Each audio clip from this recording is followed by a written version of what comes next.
changing his lifestyle, and they found a good woman, was about to get married, and took my car and said he wanted to hook up with me. He wanted to find some Christian brothers to ride with, and I gave him my car. We didn't have a whole lot of time to talk there that morning, and I went on. About 2 weeks went by, and I got a phone call. And when it came up my caller ID, it was a number I didn't recognize. I answered it, and it was a woman. She said, "You don't own me, Red Beard, but you knew my fiance, and he was killed in a motorcycle wreck." She said, "I found your card in his wallet." She said, "I was hoping you could tell me a little bit about his relationship with God." I didn't know who she was talking about because she gave me his real name. I just knew him by his road name, as so many of us know each other that way. And she started describing him a little bit to me, and I realized who she was talking about. It was the one I'd met there at the Verizon store just a couple of weeks before. And the sad part was I couldn't give her the answer she wanted. You know, I didn't talk to him long enough that morning. I told her, you know, from the things he told me he was changing in his life, the direction he was going, I had hope that he had met with the Lord and set his life straight, but I hadn't prayed with him, and I didn't come right out, flat out ask him. And that has stuck with me since that phone call, that I couldn't give her the answer she needed. And I prayed about it, and the answer I keep getting, a feeling in my heart from the Lord is, for 7 years you've been a part of this ministry, and you've been going out and telling the bikers all about my love and mercy and grace and that side of me. You tell the good things I've done in your life since you've turned to me, and so many of your brothers. He said, but that's just one side of my character. You're not telling about the other side. There's a wrathful side of God's character. And the fact that we don't preach about it and talk about it anymore, you don't hear TV evangelists talk about it, you don't hear it in the big churches, that's nothing new. That started early in the New Testament. Paul, Peter, John, they didn't preach about it. But one man in the New Testament did, and he did it often, and that was Jesus. The word hell comes from the word Gehenna at Jesus' time. It's used 12 times in the New Testament. 11 of those times it's used by Jesus. Gehenna was a geographical location just outside of Jerusalem. Hundreds of years before Jesus' time, it was a place of idol worship. It's where the worshipers of Molech would sacrifice their children, burn their living children as a sacrifice to the idol god Molech. God wiped out the idol worshippers, and after that the place of Gehenna had become a dumping ground for Jerusalem. It's where mostly they threw carcasses of the animals and everything they had slaughtered, and trash and everything. And over the time of about 200 years of when Jesus' time came, it had become just a rotten, nasty place. You know, with the carcasses and trash, everything been dumped there. It was called a place where the fire never ends and the maggot never dies.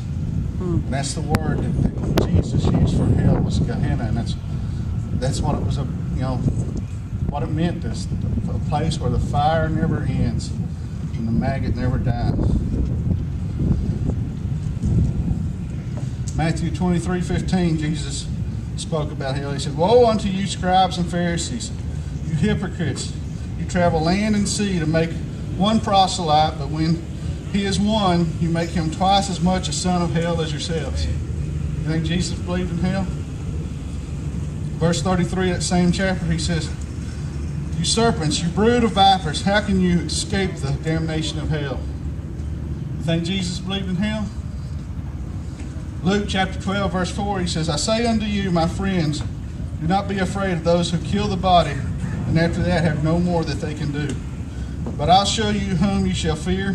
Fear him who after he is killed has the power to cast into hell. Yes, I tell you, fear him." I think it's pretty obvious there that Jesus believed in hell. So many people today think that we have a loving God, that he wouldn't cast somebody into hell, that hell's just a thread of old religion, that's not a true place. But it's true. God doesn't want any of us to go to hell. He sent his son, sacrificed his son so that none of us have to. But he's a just and righteous God. The Bible says in him there is no darkness. That means that we who were born in sin cannot be with him if we're not cleansed of our darkness. Those of you that have realized you're sinners and turned yourself to Jesus, believed in Jesus, followed Jesus' teachings, we're called Christians, and there's no light in us, no darkness in us. And that's the only way that we can fellowship with God. It started very early in first parts of Genesis. He told Adam and Eve that if you eat of the tree of knowledge, that you will surely die. That did not mean that they were dropped dead physically right then and there, and they didn't. They lived many years after they ate of the apple, but they died because they lost fellowship with God. They were separated from God. And that's what hell's about, is separation. Separation from God. There's several parables that Jesus spoke of that speaks of the separation. Matthew 13, he says, parable of the tares. Jesus says, let both grow together until the time of the harvest, and at the time of harvest I will say to the reapers, gather together the tares and bind them into bundles to be burned, but the wheat I'll gather into my barn. That's speaking of the separation. Again, in Matthew 13, he speaks the parable of the dragnet. The dragnet of heaven is like a dragnet that was cast into the sea and gathered some of every kind. And when it was drew to shore, they gathered the good into vessels, but the bad they cast away.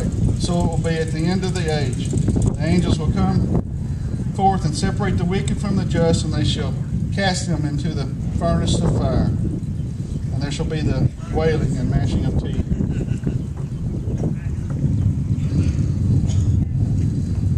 Hell is a separation process of the righteous and unrighteousness.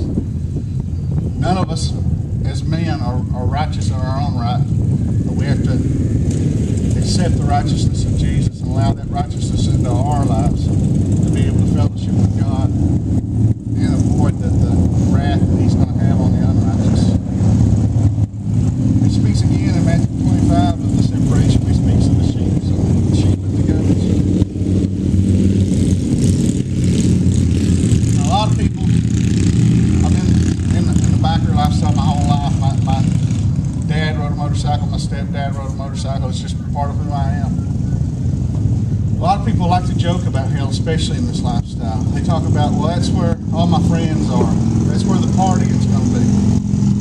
Well, Jesus gave a good example of there's no party going on in hell in Luke chapter 16. They spoke of the rich man.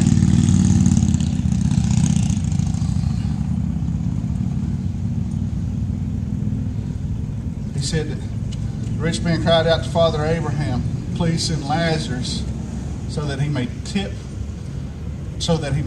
the tip of his finger in the water to cool my tongue as I burn from the flames. Doesn't sound like he's in a very partying mood. Not no party going to be going on in hell. People think of it as a great party, as a party or an orgy of those that lived in the lust of the flesh.